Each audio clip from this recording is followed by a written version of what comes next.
Hey everybody, so today was surgery day. Went in at 5:45 this morning, started surgery at 7. They told me initially 2.5 hours for the surgery, 2 to 2.5 hours, and then an hour to an hour and a half for recovery. Turned out it was 3 hours for surgery, and took me 3 hours to come out of recovery. For some reason this time, me coming out of anesthesia just wasn't the same as I've experienced before. I just was crazy loopy, and I just had no balance. Just everything was dizzy, and had my right state of mind, but just dizzy anyway, and nauseous. I was getting nauseous, which is totally unlike me. I never ever feel like that. Anyway, surgery went great.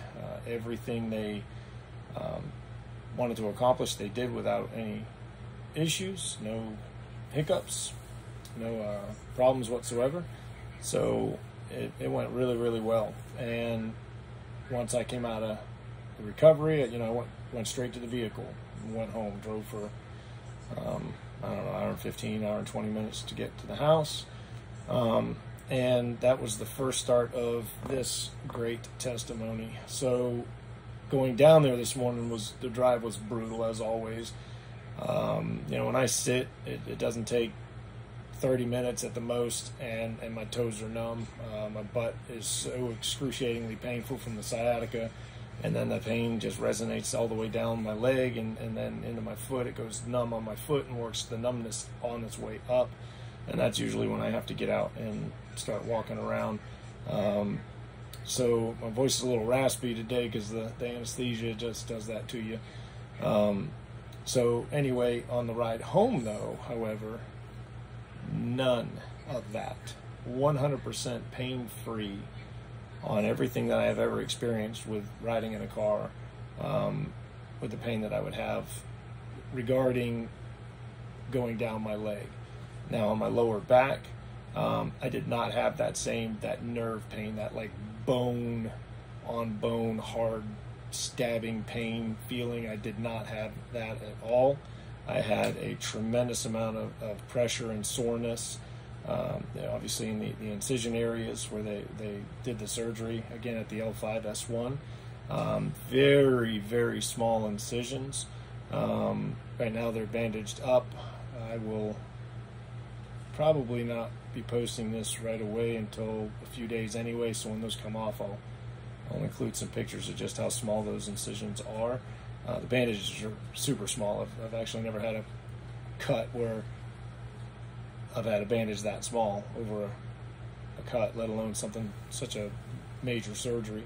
So I was a little shocked on where they went in on the front, on the anterior. I thought they were going like directly below the belly button, around the belt line. That's generally what you find in your research, but it was actually left of center on an angle, going from your groin area, so to speak, pointing out toward the hip, that angle. So from on the down, it was on the inside, going outward, up and out. So, but the bandage on that is only maybe that big, 3-inch bandage maybe. So it's also small, and I feel absolutely nothing at all on the front whatsoever. Zero pain up in the front area of my body, on the anterior area. In fact, the only way that I even know that cut is there is if I physically touch it and press on it. And even that's not painful. It just tells me it's there. It's like, oh yeah, okay, there it is. Like when you get a nasty scratch.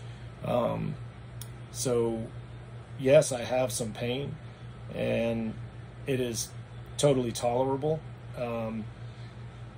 for me. Again, I mentioned in here yesterday or the last video, that I have a ridiculous pain tolerance anyway. So my 10 is probably most people's 50. So and that's no exaggeration. So thankful for that. I feel for y'all that have to deal with the excruciating pain worse than I do in that sense. So moving forward, came home and felt fine. I didn't feel nauseous at all. Came inside, and I immediately went to the bed. I was like, I am going to lay down. I want to lay down. I've been sitting, the whole time in the waiting room, sitting in the truck on the way down there, sitting, in the bed inclined while they're prepping me. Obviously laying down while I'm under general anesthesia, so I don't remember none of that. And then sitting again all the way home. So I needed to stretch out and get this pressure off of my lower back. So I laid down, and immediately, I didn't even lay there for 2 seconds. It was instant. I felt super nauseous. And thankfully, I had felt nauseous in the hospital, so they gave me one of the little barf bag deals. And I kept it with me in case I got sick on the ride home. And I kept it with me walking in and going into that bed. Thank God I did, because I would not have made it to the bathroom. And I vomited several times, I think four times into that, just liquid, nothing massive. They have you fast the night before anyway. So that said, I instantly felt better after I did that. My pre-Jesus days, I was a heavy drinker, partied all the time, and I drank a lot. And I remember getting the second wind after you threw up, and then you were like, oh, I'm instant sobriety, and I'm ready to drink another case of beer. It was one of those moments where it just reversed the feeling. I no longer was sick. I was fine. In fact, I felt so good, I was like, well, now I'm going to get up. So I got up and I came out to the rest of the house, and ate dinner, no issues, not sick at all. After dinner, it's going to blow your mind, I did a mile walk in the neighborhood, which I do every day, several times. Yesterday I put in 4 miles, just because of the previous hip injury. So put in a mile, and the weird part was that the hip muscles, the hip flexors, were really sore. So I'd stop every so often and just kind of rub on them and give them some relief, put some pressure on them and rub them out just a little bit and continue on. But the back pain, had none outside of the surgery area. You're going to feel that. I don't know how you couldn't. But it's tolerable. It's very tolerable. So if you've been dealing with this back pain, you can tolerate surgery pain in the affected area. At least in my eyes, you can. So powered through I didn't even have to power through the walk. It was a good walk. My wife and I went together, obviously in case I got off balance and decided I wanted to fall. Didn't have that issue whatsoever. No longer feel loopy, dizzy, nothing. It is 7 p.m. I went in for surgery at 7 a.m. So 12 hours after surgery, I've already completed a mile walk and been walking all around, the house. I keep my back brace on. Listen, I want to caution y'all. Something that I found myself doing nonstop is one of the things that they tell you is to keep your shoulders, your hips, and your ankles in line. So anytime you're turning, all of that should be turning at the same time, so that spine stays straight, so it's not doing this. I found myself, I'm always alert, I'm always looking around me, seeing, I hear a noise, I turn around, what's that, and see what's creeping up on you, and I constantly was turning. It wasn't painful to do so, but doing this when you've got your back fused with a cage full of stuff that's supposed to, full of bone grafting that's supposed to fuse, there's still an allotment of movement down there. It's not, you're not going to get it to where it's impossible to move those two.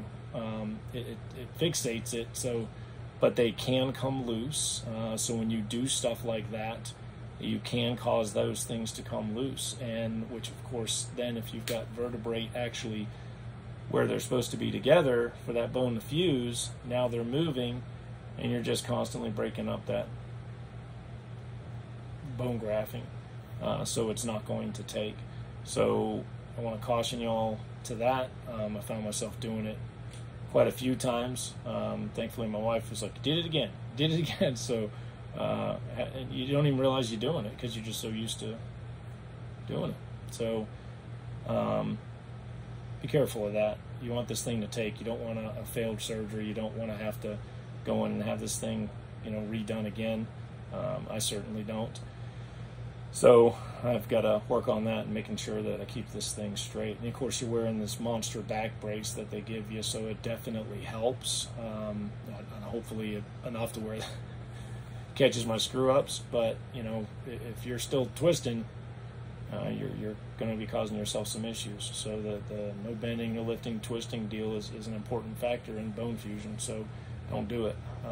But anyway, that said, I hope this is encouraging to some of y'all. I feel great. Do I have a little bit of pain? Sure. I'm on an ice pack right now. I'm not taking any of the pain meds. I did fill the oxycodone just in case I need some sleep tonight and I can't get through it. I kind of regretted that on my hip when I broke the femur for like 3 nights. I got like hardly a wink of sleep because it was so excruciating. And I didn't fill the pain meds, and I probably should have, at least for that, to get a decent night's sleep. So if that happens on this go around, I certainly will, just so I can get some rest. But I don't foresee myself needing them or taking them. But anyway, I hope this is encouraging to other people out there that are going through the same surgery. Again, I know that there's a ton of videos that just are not positive at all, that shed a real negative light in the ALIF surgery. And on my side, I feel the right doctor at the right time. The good Lord has seriously had his hand on this the whole time, and I give him the credit for it all. So anyway, God bless y'all, and we'll post another one here as we go.